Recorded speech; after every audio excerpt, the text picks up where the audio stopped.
దేశంలో ప్రజాస్వామ్య పరిరక్షణకు మోదీ నుండి ప్రజలకు ఎదురవుతున్న ప్రమాదాన్ని నిలువరించేందుకే సిపిఐ కాంగ్రెస్ పార్టీ మద్దతు ఇచ్చేందుకు ముందుకు వచ్చిందని మాజీ ఉప ముఖ్యమంత్రి స్టేషన్ గన్పూర్ ఎమ్మెల్యే కడియం శ్రీహరి అన్నారు. మంగళవారం హన్మకొండ బాలసముద్రంలోని సిపిఐ జిల్లా కార్యాలయానికి కాంగ్రెస్ పార్టీ వరంగల్ పార్లమెంటు ఎన్నికల ఇన్ఛార్జి పరకాల ఎమ్మెల్యే రేవూరి ప్రకాష్ రెడ్డితో కలిసి కడియం శ్రీహరి విచ్చేశారు. ఈ సందర్భంగా పార్లమెంటు నియోజకవర్గ పరిధిలోని సిపిఐ జిల్లా మండల కార్యదర్శులు ముఖ్య నాయకులతో సమావేశమై మే 13న జరిగే వరంగల్ లోక్సభ ఎన్నికలలో కాంగ్రెస్ అభ్యర్థి కడియం కావ్యకు మద్దతు ఇవ్వాలని వారు కోరారు. అనంతరం ఏర్పాటు చేసిన మీడియా సమావేశంలో కడియం శ్రీహరి మాట్లాడుతూ ఐక్యంగా ఉన్న దేశ ప్రజల మధ్య కులాలు మతాల పేరుతో చిచ్చుపెట్టి రాజ్యాంగం స్థానంలో మనుధర్మ శాస్త్రాన్ని అమలు చేయాలని చూస్తున్నారని అన్నారు. గడిచిన 10 ఏళ్లలో బీజేపీ పాలిత రాష్ట్రాలలో ముస్లిం క్రిస్టియన్లను దూషిస్తూ మసీదులు చర్చిలను కూలగొడుతూ మహిళలపై అత్యాచారాలకు, దళితులు గిరిజనులపై దాడులకు పాల్పడ్డారని విమర్శించారు. సమావేశంలో సిపిఐ రాష్ట్ర కార్యదర్శి వర్గ సభ్యులు తక్కళ్లపల్లి శ్రీనివాసరావు మాట్లాడుతూ కాంగ్రెస్ పార్టీకి ఈ ఎన్నికలలో సంపూర్ణ సహకారం అందించేందుకు సిద్ధంగా ఉన్నామని, వరంగల్ పార్లమెంట్ ఎన్నికలలో ఖచ్చితంగా బీజేపీ బీఆర్ఎస్ ను ఓడించి కాంగ్రెస్ అభ్యర్థి కడియం కావ్యను గెలిపిస్తామని చెప్పారు. సమావేశంలో సిపిఐ రాష్ట్ర కార్యవర్గ సభ్యులు బి విజయసారథి, జిల్లా కార్యదర్శులు కర్రె భిక్షపతి, మేకల రవి, మాజీ ఎమ్మెల్యే సిహెచ్ రాజారెడ్డి తదితరులు పాల్గొన్నారు. భారత కమ్యూనిస్ట్ పార్టీ నాయకులందరికీ, ప్రధానంగా వేదికపైనున్న ఈనాటి సమావేశానికి చేసిన మండల స్థాయి, జిల్లా స్థాయి నాయకులందరికీ,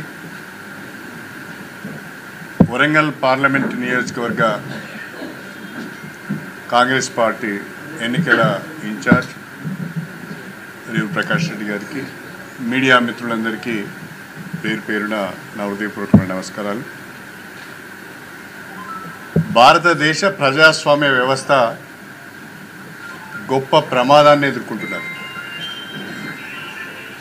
భారతదేశ రాజ్యాంగం కూడా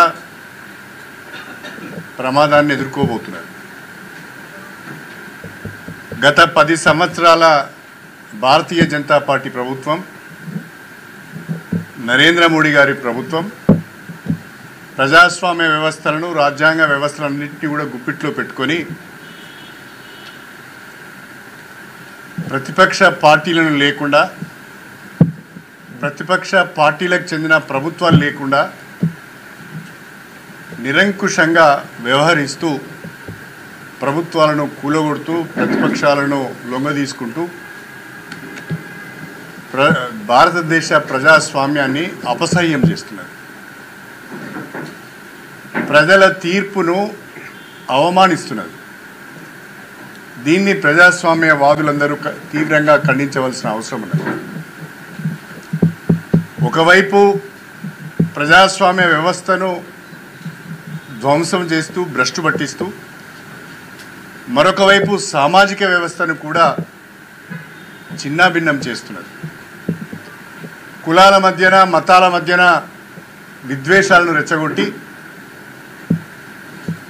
దళిత వర్గాలు, ముస్లిం వర్గాలు, క్రిస్టియన్ వర్గాలు, మహిళలు, బీసీలు అందరూ కూడా ఒక భరోసాతో బ్రతికే వాతావరణం లేకుండా చేస్తున్నారు. వామపక్ష భావజాలాన్ని అణిచివేస్తూ, అంబేద్కర్ భావజాలాన్ని కూడా అణిచివేస్తూ మనుధర్మాన్ని దేశవ్యాప్తంగా అమలు చేయాలని ప్రయత్నం చేస్తున్నారు. వామపక్ష భావజాలము, అంబేద్కర్ భావజాలము ఉన్నది కాబట్టే భారతదేశంలో ప్రజాస్వామ్యం పదిలంగా ఉంది, రాజ్యాంగం పదిలంగా ఉంది, ప్రశ్నించే గొంతుకలు ఉన్నాయి. పేద వర్గాల పట్ల, అణగారిన వర్గాల పట్ల మాట్లాడే గొంతుకలు ఉన్నాయి కాబట్టే, వాళ్ళకు రక్షణగా వీళ్ళు నిలబడుతున్నారు కాబట్టే వాళ్ళు బ్రతకగలుగుతున్నారు. కానీ 10 సంవత్సరాల నరేంద్ర మోడీ గారి పరిపాలన ముస్లిమ్స్ను టెర్రరిస్టుగా ముద్ర వేస్తూ మసీదులను కూలగొడుతున్నాయి బుల్డోజర్లతో. క్రిస్టియన్స్ను